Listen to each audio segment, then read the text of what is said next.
Hi, my name is Tracy Butler and I'm the Director of Links to Learning. Today on Meet the Therapist, I'm going to introduce you to a very dynamic occupational therapist, Debbie Hopper. Debbie is in private practice and her practice is called Life Skills for Kids. Debbie has many years experience and I'm sure that a session with her today is going to be extremely rewarding, give you a valuable insight into the work that she does. So thank you, Debbie, for joining us today. Really appreciate you giving up your time.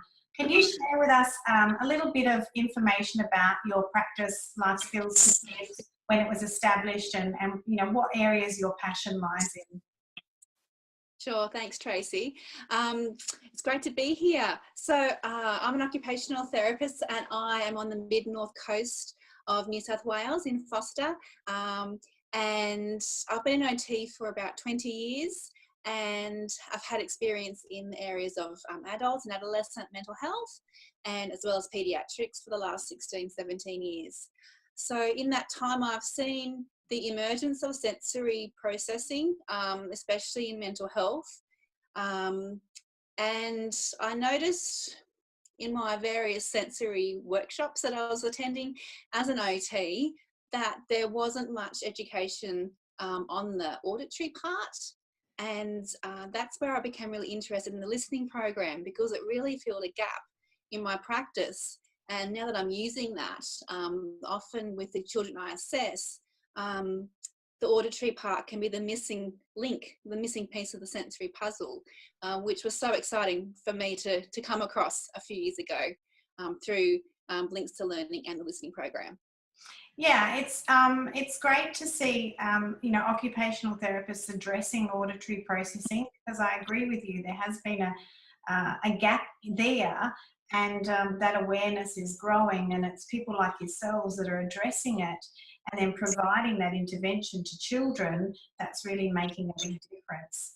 Can you tell me, when you have a family that you're taking through the listening program, what sort of, how do they complete that therapy on a daily basis? Yes, so most children do the program for 15 minutes twice a day. And so I encourage them to do it morning and evening because it gives them a break and doesn't seem as much to try and bite off after school, but we do need to be flexible. So sometimes they do it both in after school with a break in between. I like to be a really practical therapist and to really meet the needs of the family. So I try and include the fun kind of play activities while they're doing the program. So it's not, I guess, extra time out of the day. So lots of kids, some kids, and I asked my kids last week, you know, what do you do? And some of them said they like to lie in their bed and just relax. Some like to sit and doodle or do some craft or play with Lego. I also have an adult who has a stroke who's doing the program, and for her it's some relaxing time in a nice comfy chair to put her feet up and really relax and de-stress. So yeah, it really depends on the family and their routines as to what they prefer. Yeah, some kids are those busy little kids that need to be moving and you know, running around or jumping while they're doing their listening, and others, you know, find that they can sit still and relax. And it's nice that it doesn't have a big influence on the outcome as to which way they go with that. Can you share with me, Debbie, I guess a memorable outcome perhaps that you've had with an individual that's done the program that springs to mind? Yeah, I've got a few of those. One big one was a girl. She was about 7 or 8, and she'd come into my clinic, into the waiting room, and she would touch everything on the shelves for sale. She just was so ungrounded in her body, and she was so busy and flighty. And after, you know, 4 to 6 weeks, we could really notice a difference. She was much more calmer. She was able to come in and sit down and, you know, and wait. So that was a massive difference for her, and now she's able to sit in class and focus a lot more than she was.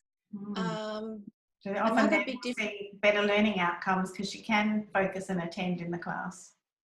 Absolutely, yes. And my son did the program for a block as well, and is still in a maintenance program. And he went through reading recovery and was really, really struggling in year 1 and 2. And then he was on the program, you know, between year 2 and 3 for like an intensive block. And now he's in year 5 and just received a academic award for being the top 5%. And he still struggles with learning, and he still finds, you know, listening hard and reading hard. But it made a massive difference. So I can vouch for it personally. That's huge. Yeah. Debbie, I'd like to share your website with our viewers. So here's Debbie Hopper's website, www.lifeskills4kids.com.au, and you can see here on the homepage, Debbie caters to many needs. She's got a magnificent resource of sensory products, so I encourage you all to have a look there. You can go to that sensory shop. If you're a parent, you can enter here, a teacher wanting more information, or a therapist. And Debbie does run workshops as well, so I encourage you to visit this website, have a look at it, have a good read of it, and then reach out to Debbie, because I'm sure that she can provide you with really valuable support to help you and your child.